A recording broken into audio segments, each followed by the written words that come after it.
Me siento gozoso de poder ver a la iglesia crecer, compromiso de que tenéis, mis hermanos, deseo de ser parte de lo que el Señor está haciendo en medio de nosotros. No podríamos ser iglesia sin este libro que tenemos aquí. Este libro nos instruye, nos enseña acerca de nuestro buen Dios.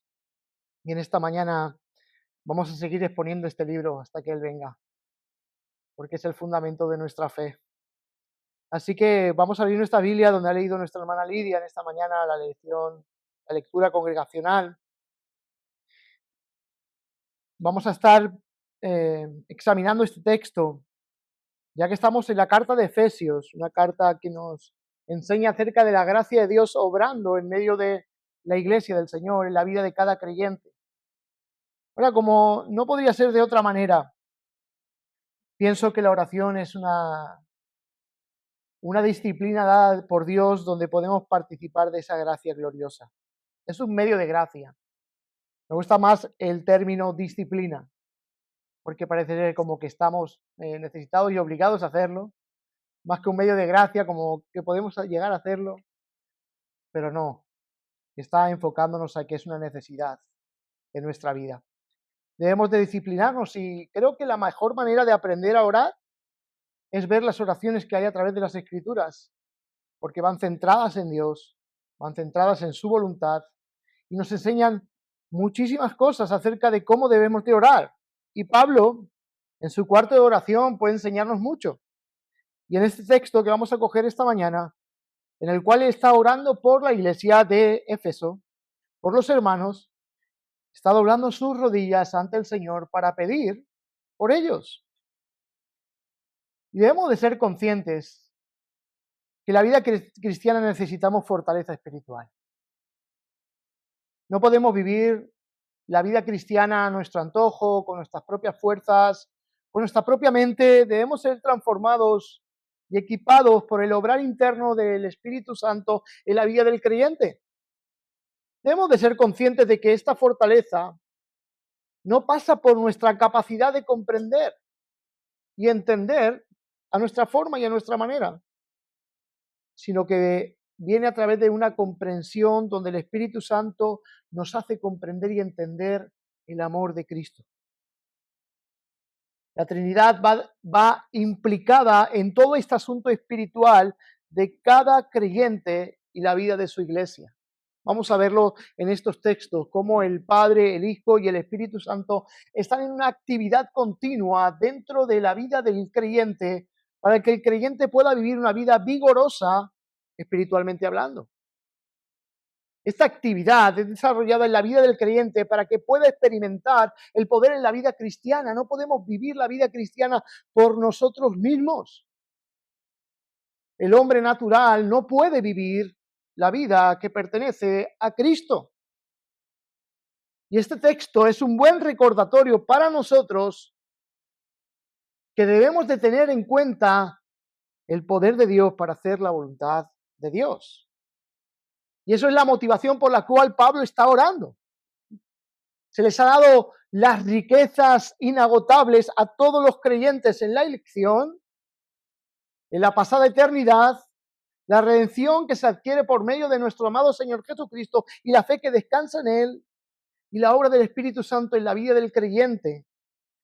La salvación es una obra trinitaria y aún necesitamos a la Trinidad en nuestra vida y una comprensión de su actividad en nosotros para un desarrollo de fortaleza espiritual. Pablo va a nombrar de nuevo aquí a la Trinidad y lo vamos a ver en los textos. Miren, del 14 al 17, Pablo muestra la Trinidad. Dice, por esta causa doblo mis rodillas. ¿Ante quién? El Padre. ¿De quién? De nuestro Señor Jesucristo. Ya tienes ahí a las dos personas pertenecientes a la deidad. De quien toma nombre de toda familia en los cielos y en la tierra, para que os dé conforme a las riquezas de su gloria, al ser fortalecidos con poder en el hombre interior. ¿Por quién? Por el Espíritu. Ahí tiene implícitamente a la Trinidad en esta oración que Pablo está haciendo. Ahora vamos a aprender tres aspectos de la oración. Tres aspectos de la oración de Pablo en estos primeros versículos del 14 al 15, Dice, por esta causa doblo mis rodillas ante el Padre de nuestro Señor Jesucristo, de quien toma nombre toda familia en los cielos y en la tierra. Y el primer punto que quiero que veamos en esta mañana es la humildad en la oración de Pablo. Su actitud reverente ante Dios muestra una humildad sujeta a la autoridad de Dios, el Padre. Es una actitud de reverencia, es humildad, es una actitud que refleja seriedad y profundidad de la intercesión por otros creyentes. Pablo no está pasando por alto el orar por los creyentes, es algo que tiene muy en cuenta en todas sus cartas, enfoca que ora por los creyentes, porque el asunto es serio. Y sabe Pablo que se requiere de una intervención divina para que los creyentes permanezcan firmes y fortalecidos en la fe.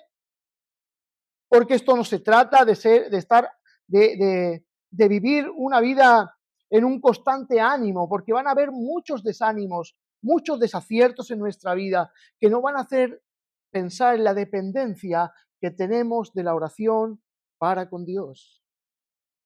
Y Pablo nos está enseñando su humildad en la oración. Por esta causa, sabemos que todo lo anterior dicho por Pablo está hablando de la comunidad de creyentes entre judíos y gentiles, que ahora son un solo pueblo en la iglesia por causa de la obra de Cristo. Y ahora Pablo, por esta causa, por todo lo que ha sucedido en medio de la iglesia, él dobla sus rodillas. Pablo nos muestra en este segundo punto que tiene una dependencia de oración la vida de otros creyentes. Porque la oración es un diseño soberano para el obrar de Dios en la vida del creyente. Hay cosas que Dios realiza por medio solamente de la oración. Él ha diseñado soberanamente la oración para Él hacer determinadas cosas. Un ejemplo claro, en aquel ejemplo cuando el Señor dice, orad y rogad al Padre de las mies que envíe obreros a las mies. ¿Puede Dios enviar obreros a las mies? Claro. Pero ha establecido que por medio de la oración de su pueblo, Él actúa soberanamente a través de esa oración que su pueblo realiza. En todos estos capítulos, hermanos, que hasta ahora tenemos expuesto, vemos cómo Pablo ha resaltado esa amplia generosidad de la gracia divina para el favor de los creyentes. Y esto nos enseña la dependencia que tenemos de los recursos de la gracia divina en toda nuestra vida. En toda la historia de la iglesia necesita los recursos inagotables de la gracia divina obrando en medio de nosotros. Si Dios apartase esa gracia divina de en medio de nosotros, caeríamos fulminados enseguida. Todo, el principio como el fin, toda la historia de la iglesia depende de la amplia generosidad de la gracia de Dios para ser sostenida en medio de todos los tiempos que puedan atravesar. Y la oración nos ayuda a tener esa dependencia de lo que Dios hace y puede hacer en medio de su pueblo. Y Pablo está con su mente con claridad de saber que Dios puede hacer esto por medio de la oración. Por eso está orando cosas que realmente solamente Dios puede suplir. Y no las hace de una forma, como decimos aquí en España, tacaña, sino generosa y amplia. Dios no es corto de bolsillo. Dios es amplio, es generoso. Y la dependencia de la oración nos tiene que tenemos que pensar en su amplia generosidad para responder nuestras oraciones. Pablo va a decir más abajo, en el versículo 20, y aquel que es poderoso para hacer todas las cosas, ¿qué? Mucho más abundante de lo que nosotros pedimos o entendemos. Daros cuenta que la oración de Pablo está entendiendo sus límites y está entendiendo la soberanía de Dios en la oración. Pablo entiende sus límites de que él no puede proporcionar a los creyentes aquello que necesitan para un fortalecimiento espiritual, sino que está orando confiando en que soberanamente Dios dará mucho más abundante de lo que él está pidiendo esto a los creyentes. Lo que ellos necesitan proviene de una obra de Dios. Y esto nos enseña que Pablo depende de Dios para todo esto. Porque la gracia nos da los recursos necesarios para que nuestra vida espiritual esté fortalecida. Y vuelvo a repetir que desde el inicio de nuestra salvación hasta culminar nuestra entrada para ver a Jesús en la eternidad, habrá una absoluta dependencia de la gracia soberana de Dios. Y usted debe de pensar que cuando usted está orando por otros, está orando aquel que tiene recursos suficientes para sostener la vida de otros. Es hermosa la oración en sí misma. ¿Cómo podemos estar a veces distanciados de personas en la otra parte del mundo, orando por ellas y Dios haciendo su obra por medio de esta oración? Es impresionante cómo la gracia de Dios obra más allá de nosotros. Y la oración tiene eso, nos ha sido concedida esa gracia para que disfrutemos de este don tan hermoso de tener comunión con Dios y saber que estamos orando por otros en otro lugar, en otra situación en la cual ellos se puedan encontrar y saber y descansar que Dios puede dar mucho más amplia generosidad que lo que nosotros pensamos. Así que gracias a todos por los que oran por mí. Y no nos soltemos de la oración. Oremos unos por otros. Porque es una gracia que Dios ha dado a la iglesia para depender de nuestro Dios soberano. Y la oración es una de las gracias por excelencia, donde el creyente aprende la dependencia que tenemos en nuestra vida de Dios mismo. Y de esto se trata, el fortalecimiento de nuestra vida espiritual. No podemos vivir nuestra vida espiritual sin una intimidad, una dependencia de Dios. Es imposible. Porque lo único que estamos consiguiendo es una apariencia espiritual, pero sin Dios en el centro no hay vida espiritual, porque somos espirituales por causa de Dios. Pablo también tiene la conciencia de la oración. Él sabe a quién está orando. Esta oración nos muestra también cómo Pablo tiene su enfoque trinitario, su teología arma su oración. Él no ora como aquel que está rompiendo una piñata en un cumpleaños, a ver si le doy o acierto, no, él sabe específicamente lo que está orando. Ora al Padre y pide fortaleza por el Espíritu para que Cristo habite por la fe en nuestros corazones. Su oración tiene una información teológica. Y es que no podemos pedir conforme a nuestro antojo.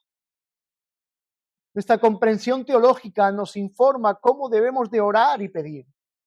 Por eso Jesús dejó en nuestra información teológica el Padre Nuestro. No sabemos cómo orar, pues cuando oréis, orad así. Porque Él quiere dar información teológica de cómo se debe de orar, y eso es tener conciencia de oración. Es importante todos estos términos porque nos ayudan a tener una mejor comprensión de lo que es la oración y debería de motivar nuestros corazones para orar. De eso se trata, orar y buscar al Señor. Y Pablo lo hace de una forma reverente. Por esta causa, doblo mis rodillas ante ¿quién? Ante el Padre de nuestro Señor Jesucristo. ¿Se acuerdan la idea familiar que hay en esta carta? Somos adoptados por el Padre. Y ahora dice que Él toma nombre de toda familia. Eso está implicando a aquellos creyentes que son parte de esta gran familia. Él ha tomado nombre de nosotros para ser parte de su familia. Dice, en los cielos y en la tierra, toma nombre de toda familia en los cielos y en la tierra. Es nuestro Padre, acudimos ante el trono de nuestro Padre. Aquel que una vez tuvimos por juez, ahora lo tenemos como Padre a causa de la reconciliación que existe por medio del sacrificio de su Hijo. Es gracia, ora el Padre. Y sigue diciendo, para que os dé conforme las riquezas de su gloria el ser fortalecido con poder en el nombre interior por su Espíritu. Habla de que el Espíritu habita en el interior del creyente. ¿Se acuerdan que es parte de nuestra herencia? De la posesión adquirida. Habla el capítulo 1. Y esto es parte de la vida cristiana. Se puede vivir por el Espíritu que el Padre nos ha dado. ¿Se acuerdan aquel texto de Juan que dice Jesús? Y dice, yo rogaré al Padre y el Padre enviará al otro. Ahí también tiene la Trinidad implícita en ese texto. Y es que somos y podemos ser fortalecidos en nuestro hombre interior por causa de esa presencia viva del Espíritu Santo en el corazón de cada creyente. No es algo místico, es algo hecho una realidad en nosotros. Porque por esa causa y ese obrar somos personas hechas nuevas. Y es por esa obra interior que Cristo habita por nosotros por la fe en nuestros corazones. Es por esa vida del Espíritu Santo en nosotros que Cristo se hace visible y palpable en nuestra vida interior. Es que experimentamos su amor por su Espíritu.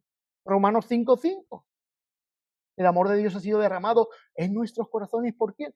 Por el Espíritu Santo. O sea, la vida espiritual, la vida cristiana, tiene este aspecto trinitario donde toda la economía de Dios, no hablo en términos monetarios, sino en su amplia generosidad de Dios, el Dios Trino trabaja en su iglesia. Es la labor del soberano Dios Trino, obrando en favor tuya, obrando en favor mía. Él mismo se encarga de empezar y finalizar.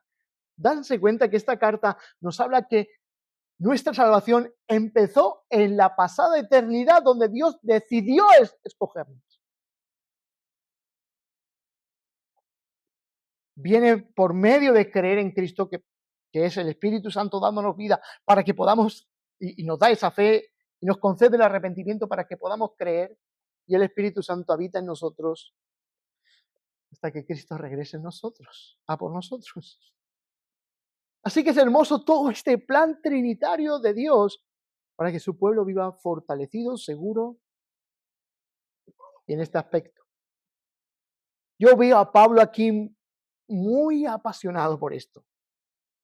¿Y por qué Pablo se muestra tan apasionado y ora con desespero en esta oración? Creo que él sabe que los creyentes de Efeso necesitan algo que solo puede venir de Dios.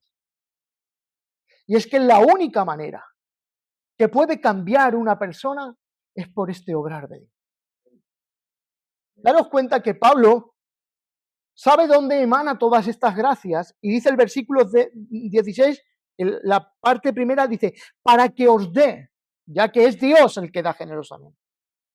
Y Dios, el versículo 20 también dice, nos vuelve a decir, y aquel que es poderoso para hacer todas las cosas mucho más abundantes. O sea, es Dios el que se encarga de la actividad espiritual en el corazón de los creyentes. Así que él está confiado en que Dios está obrando en la iglesia y que la oración está diseñada para que su pueblo dependa de aquello que solo Dios puede hacer. Y es que hay cosas que solamente Dios puede hacer. Y Pablo sabe que el ser fortalecidos en el hombre interior por su espíritu, para que los creyentes experimenten el amor, solamente puede ser por un obrar divino. Así que Pablo es consciente de que los creyentes están indefensos en esta lucha espiritual que enfrentamos si la enfrentamos por nosotros mismos. Y muchas veces nos falta esa humildad y la dependencia de Dios al enfrentar ciertas luchas espirituales. Al parecer, si usted está dando cuenta, luego en el capítulo 6, Pablo va a hablar de la lucha espiritual, que no tenemos lucha contra quién, carne y sangre, sino contra principados y potestades.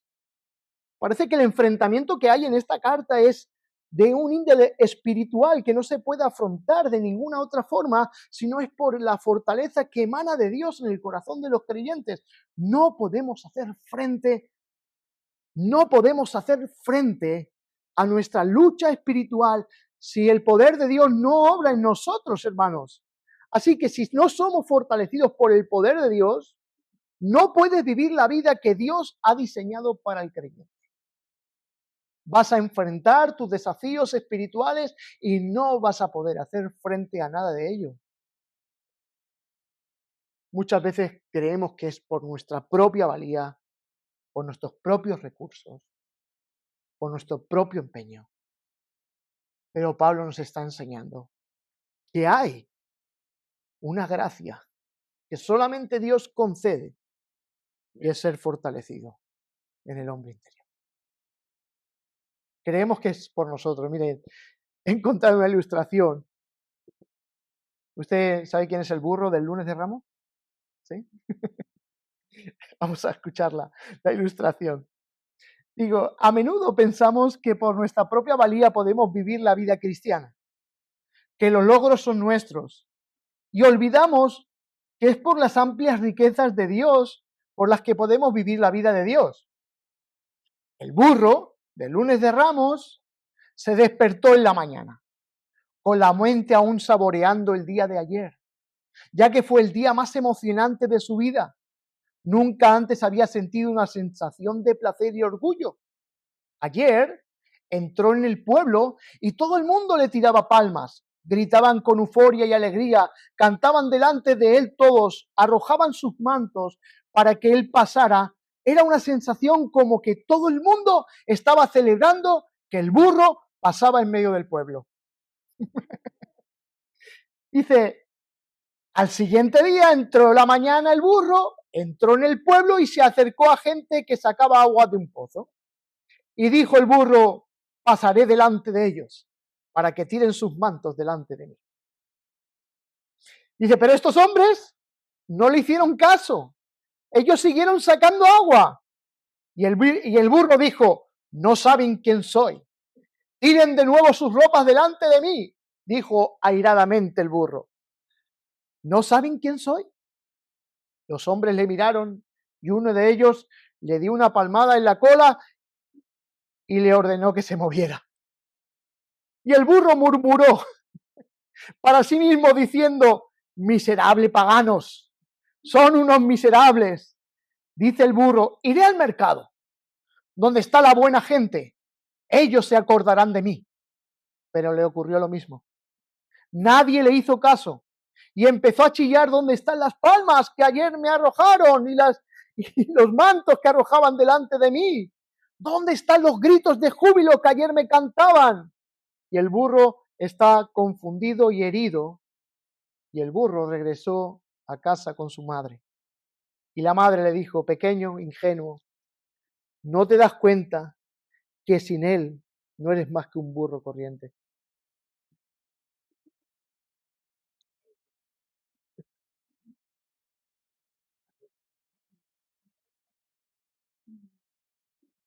¿No sabemos que la vida sin Dios no se puede vivir? ¿No saben que alejados de Jesús no podemos hacer nada?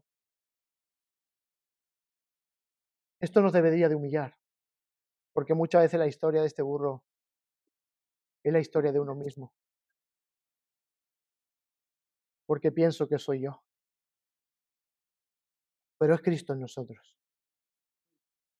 Y si no somos fortalecidos en el hombre interior por su Espíritu, para comprender el amor que Él tiene hacia nosotros, la vida cristiana no puede vivirse. Así que, hermanos, esta reflexión nos ayuda a pensar en todo esto. Y vamos a ver las peticiones que Pablo pide, porque Pablo vive una dependencia absoluta de Dios, de Cristo. Y el pueblo, y él sabe que el pueblo depende de Dios, absolutamente, de ese obrar divino. Y hace dos peticiones. Cuando oren por mí o oren por otras personas, oren por esto. Oren con esta disposición que Pablo tiene.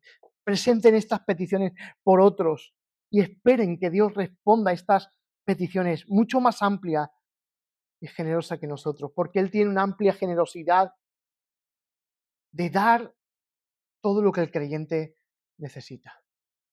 Si Él ha sido capaz de dar a su Hijo para salvarte de la condición pecaminosa en la cual nos encontramos, ¿creen que Dios no nos dará todos los recursos espirituales para ser sostenidos en este camino? Él lo hace. El 16 dice, fortalecidos con poder. El 17 dice, arraigados y cementados en amor. El 18, capaces de comprender el amor de Cristo. 19, conocer el amor de Cristo. 19, lleno de toda plenitud de Dios. 19, según el poder que obra en nosotros. Pablo ora para que los creyentes de Éfeso experimenten el poder y el gran amor de Cristo. Y su primera petición es ser fortalecidos con poder en el hombre interior por su espíritu. Aquí es donde necesitamos fortaleza, en el hombre interior. En una sociedad como la nuestra, en una cultura de este mundo que piensa que el exterior es lo que vale, que es lo que te hace valer como persona, Pablo está enfocando que el verdadero valor es que el Espíritu de Cristo esté en la vida del creyente y su interior sea fortalecido. Porque es en el interior donde existe el campo más grande de batalla que el hombre pueda enfrentar. ¿Quiere ver un campo poderoso en batalla? Mire su propio corazón, su propia mente. ¿Cuántas batallas se han formado en nuestra propia mente que quizás ni existían? La fortaleza del espíritu trae fortalecimiento en el hombre interior, donde luchamos con el pecado, es donde se esconden los secretos más desafortunados de todos nosotros. Secretos que no son conocidos por nadie, sino solamente por Dios. Es donde la envidia, el enojo, la ira, el adulterio, los malos pensamientos, las raíces de amargura están y habitan en el corazón de los hombres. En palabras de Jesús, engañoso y perverso es el corazón. Dice, está ahí donde emanan los adulterios, ahí es donde sale todo el mal del hombre. Entonces la necesidad es de ser fortalecidos en ese hombre interior para que Cristo habite en nuestros corazones.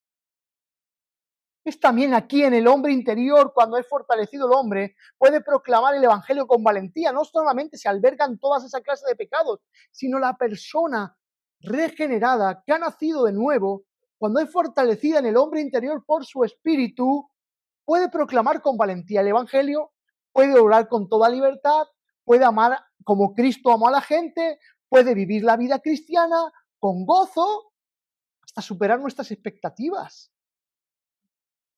Es en el fortalecimiento de la vida interior donde hay un disfrute de lo eterno. Así que la enseñanza de Pablo es que el hombre exterior, dice Pablo a los Corintios, el hombre exterior se va desgastando, pero el hombre interior se está renovando. Porque la vida espiritual no está diseñada para el deterioro. Si te estás deteriorando en tu vida espiritual es porque necesitas ser fortalecido en el hombre interior por su espíritu. El hombre interior no debe de desgastarse, no se desgasta, sino que disfruta, goza de Dios. El hombre interior puede ser renovado. Los años pasan, esta cáscara se va desgastando. Cada vez tendremos menos fuerzas, pero nuestra esperanza, nuestra fe en Cristo, el amor hacia Cristo, su amor en nosotros, cada vez será más amplio.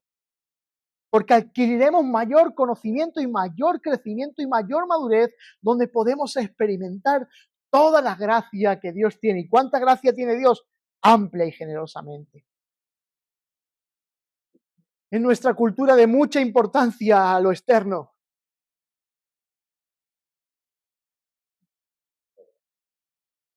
Hay mucha importancia a lo externo y poca importancia a lo que es interior. Pero Dios da mucha importancia a lo que es interior, porque es su obra en nosotros. ¿Para qué necesitamos ser fortalecidos en el hombre interior por su espíritu? Versículo 18. Para que seáis plenamente capaces de comprender. O sea que la comprensión del amor de Dios, si no hay un fortalecimiento espiritual, no se puede comprender. ¿Eso dice el texto? Eso dice el texto. ¿Saben que cuando Cristo entra en nuestras vidas por primera vez, nuestras vidas se encuentran en un deterioro totalmente muerto? Lo dice en el capítulo 2, muertos en nuestros delitos y pecados. ¿Saben que cuando Cristo entra en nuestras vidas, esa persona muerta es resucitada juntamente con Él por el poder de Dios. ¿No se dan cuenta que la única belleza que existe en el ser humano se centra en la obra salvífica de Dios? ¿No se dan cuenta que Él embellece toda nuestra vida? ¿No se dan cuenta que Cristo habitando por nosotros por la fe en nuestros corazones es que nuestro carácter cambia? ¿No se dan cuenta que el pecado nos reina en nuestros corazones no por causa nuestra, sino por la obra de Cristo en nosotros? La vida de Cristo embellece a cualquier persona que ha sido salvada por Él. Y esa belleza continúa hasta la eternidad. Es semejante la belleza que adquiere un pecador que vive muerto en sus delitos y pecados, que en el día de la resurrección tendremos un cuerpo semejante al suyo. Imagínense la belleza la cual se ha embellecido un pecador que estaba muerto en sus delitos y pecados. Usted puede ser una persona bella si el poder de Dios fortalece su vida y es cambiada todo su interior y el carácter de Cristo empieza a formarse en su vida. No se trata de su vestimenta, no se trata de su peinado, no se trata de cualquier cosa de este mundo. Se trata de tener su espíritu en nosotros y ser fortalecidos. Cristo habita en nuestros corazones para reinar y Cristo habita para vivir allí. Ahora es el soberano Dios el que ha decidido enviar su espíritu para habitar en ti. Él no te ha preguntado a ti lo que Él quiere hacer contigo. Él solo ha dispuesto desde la eternidad y es que seas como su hijo. Y no lo tengan como una imposición jerárquica. Téngalo por amor. Porque esa actividad de Dios de poner a su hijo en nuestras vidas es el acto más glorioso de amor que Dios pueda tener para ti y para mí. Cristo en nosotros, como soy yo, Cristo en mí, con mis pensamientos, con mis pecados, con mis rarezas. ¿Qué es lo que hace diferente a la vida cristiana a la vida del mundo? Es Cristo en nosotros. Eso es lo más hermoso que nos pueda pasar en nuestra vida. Esto implica que tengamos una relación continua con Cristo, donde su presencia transforma y guía al creyente en su caminar. No estamos hablando de algo místico, de ideas preconcebidas que hay por ahí en el evangelicalismo, de experiencias disfrutadas. Está en una experiencia real, porque es el Espíritu de Cristo el que fortalece la vida del creyente. Aparece la palabra arraigados y cimentados en amor. Me gusta como el hermano John MacArthur dice, es decir, establecidos sobre la base sólida de entregarse a uno mismo y servir en amor a Dios y a su pueblo. Debemos dejar que nuestras raíces se hundan en el amor de Cristo y es donde emana nuestra fortaleza, en el amor de Cristo. No es algo que tú ganes, es gracia que tú recibes, porque emana del amor de Dios.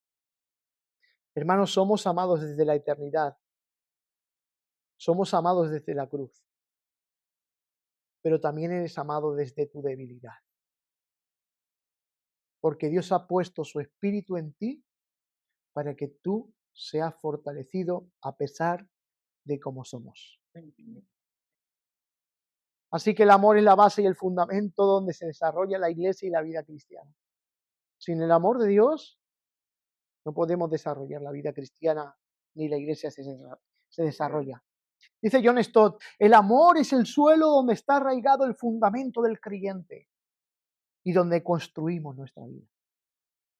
La vida comunitaria se ciñe a esto, que todos los creyentes vivan arraigados y cimentados en amor, porque solamente hay un fundamento sobre el cual nosotros crecemos. Anteriormente Pablo lo dice, que somos fundamentados sobre el fundamento de los apóstoles y profetas Luego lo va a decir en el capítulo 4, que ese es el fundamento donde este edificio va creciendo. Y es ahí donde estamos arraigados, donde crecemos en el amor de Dios. Hay un propósito detrás de todo esto, y el propósito de una vida fortalecida es que podamos comprender el amor de Dios. Y es por causa de la actividad de Dios, por su Espíritu, que el creyente es capaz de comprender. ¿Se acuerdan aquella situación en la cual aparece el Señor resucitado? En aquel momento donde Él le dice a Tomás que ponga sus manos sobre sobre sus llagas, ¿sí? Dice que hasta que Él no le abrió el entendimiento no pudieron comprender quién era.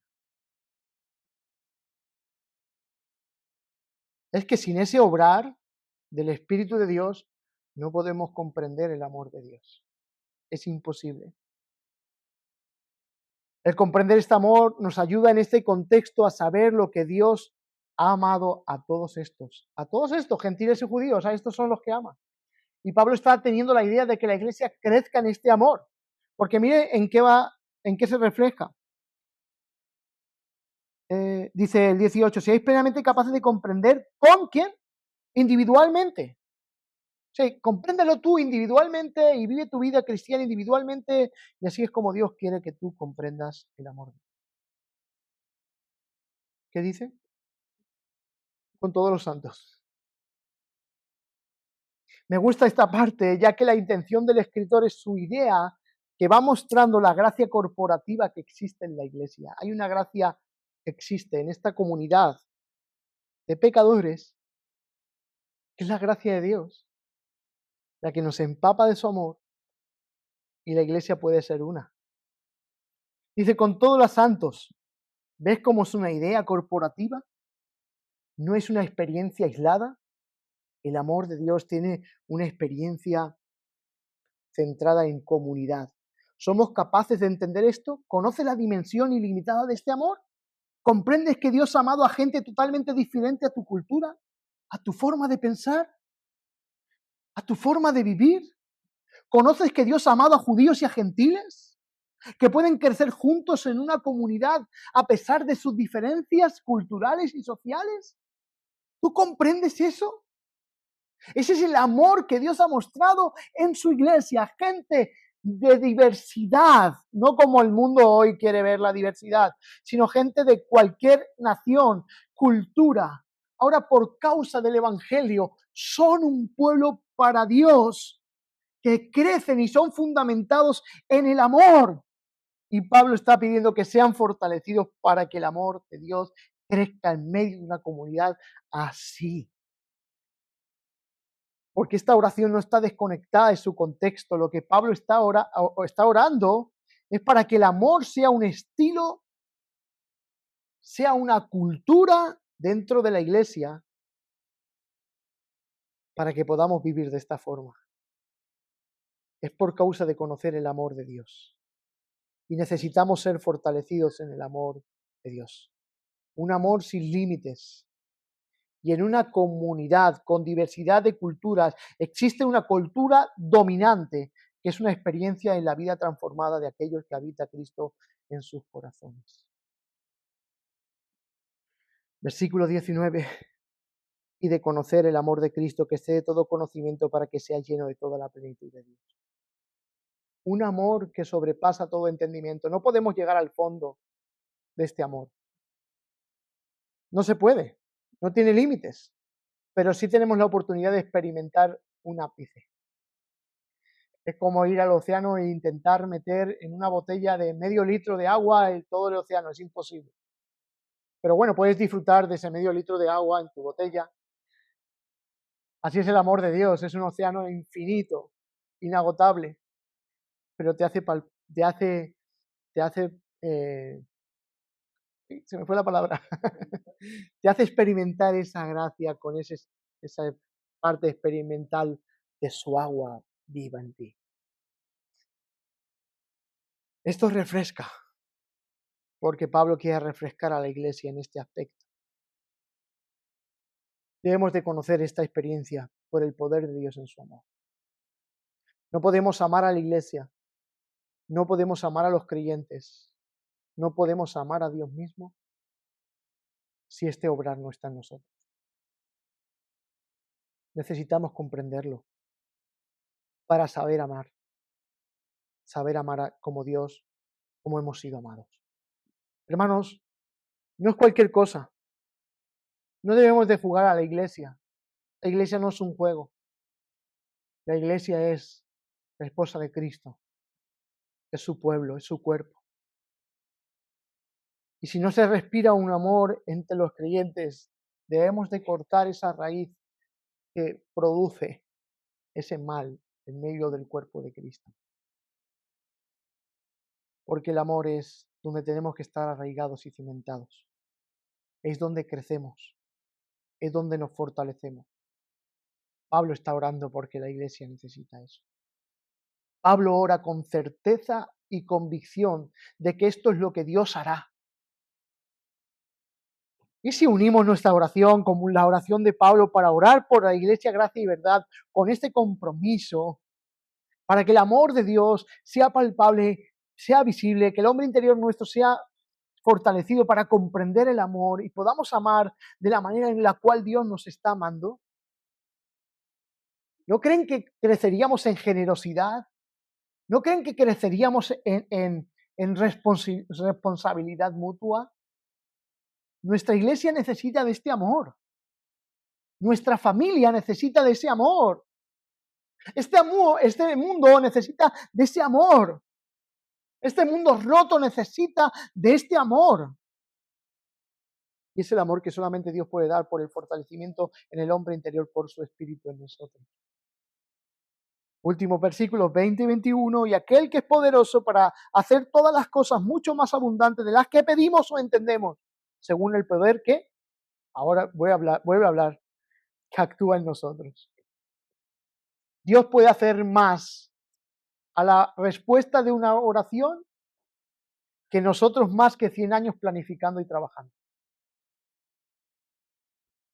Así que muchas veces no, siempre las cosas que no se pueden cambiar se cambian por medio de confiar en Dios en oración.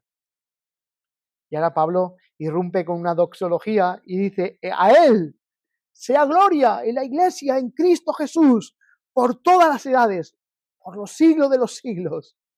Amén y amén. Hermanos, hoy Dios nos llama a esto. Así que les invito a que durante esta semana pueda estar presente esta oración de Pablo y que pueda pedirle al Señor que su vida interior sea fortalecida para el bien de otros. Me gusta la idea, ¿no? Que una de las cosas en las cuales Dios nos fortalece, sí, es para el bien de uno, pero está centrada en otros, ¿no?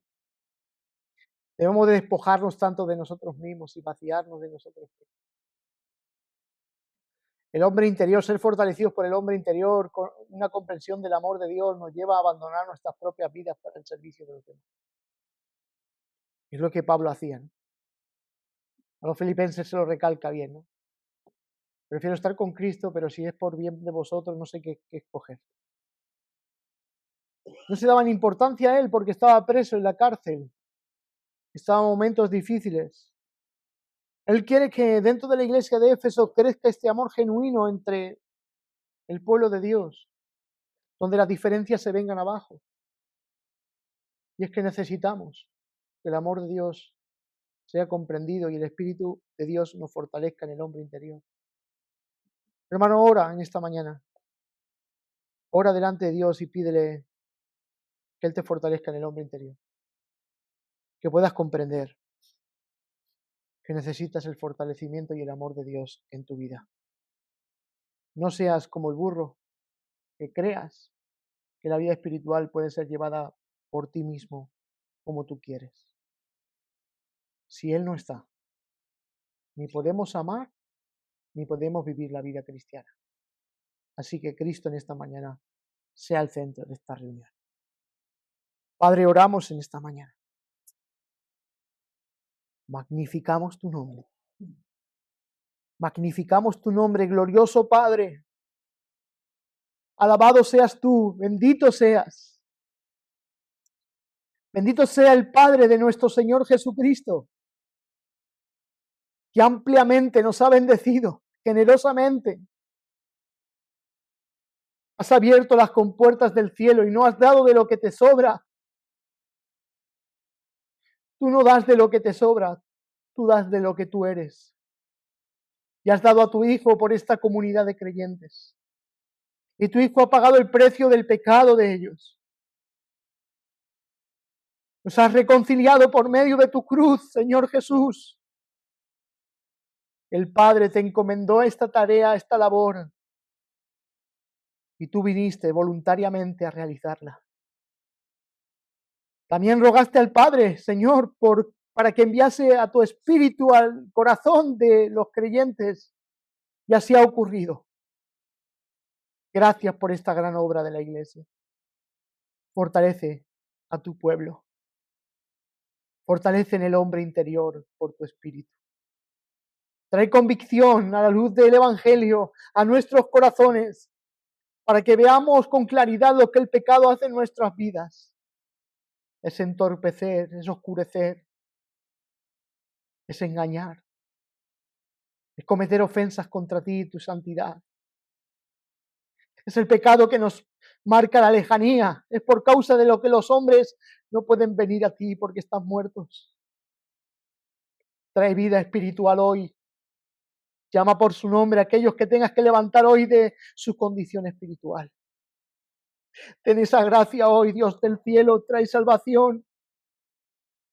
Ten piedad de aquellos que aún no han creído en ti. Y aquellos que han creído en ti, Señor, sean fortalecidos en el hombre interior. Muchas veces, por causa de nuestra vida, se ve engrosada nuestra visión del amor. Se ve engrosada nuestra imagen de dependencia de ti, Señor. Pedimos que nos perdones. Pedimos perdón. Y hoy pido que fortalezcas a la Iglesia en el hombre interior por tu Espíritu, para que seamos capaces de comprender y conocer el amor de Cristo. Pido que en esta congregación tu amor brille, tu compasión, tu misericordia, que Cristo sea formado en nosotros, para que la Iglesia, gracia y verdad, no sea sostenida por las ideas de un burro, sino por tu verdad absoluta, de que separados de ti, nada somos. Gracias, Padre, en el nombre de Jesús.